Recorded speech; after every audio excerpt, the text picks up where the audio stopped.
The Eolian Harp by Samuel Taylor Coleridge.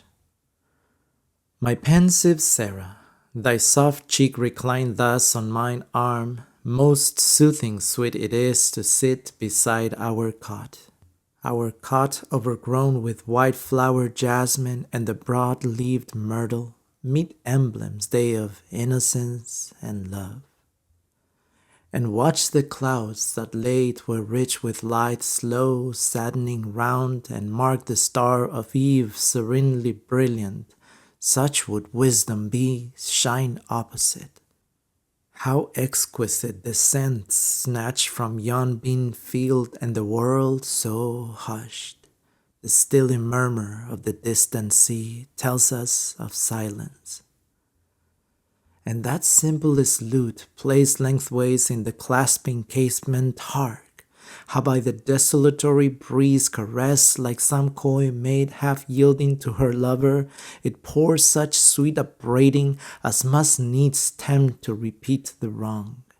And now its strings boldly are swept, the long sequacious notes over delicious surges sink and rise, such a soft floating witchery of sound as twilight elfins make, when they at eve voyage on gentle gales from fairyland, where melodies, round honey-dropping flowers, footless and wild like birds of paradise, nor pause nor perch, hovering on untamed wing.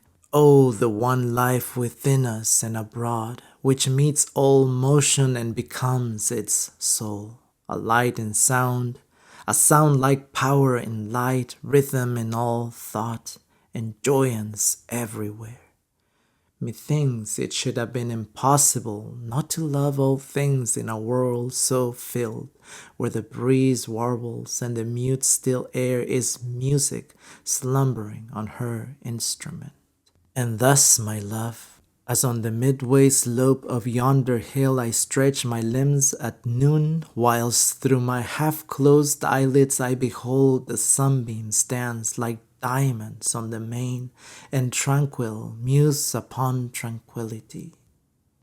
Full many a thought uncold and undetained, and many idle flitting fantasies traverse my indolent and passive brain, as wild and various as the random gales that swell and flutter on this subject lute. And what if all of animated nature be but organic harps diversely framed, that tremble into thought as over them sweeps plastic and vast one intellectual breeze at once, the soul of each and God of all? But thy more serious eye a mild reproof darts, O beloved woman, nor such thoughts dim and unhallowed dost thou not reject, and biddest me walk humbly with my God. Meek daughter in the family of Christ, well hast thou said and holily dispraised these shapings of the unregenerated mind, bubbles that glitter as they rise and break on vain philosophy's babbling spring.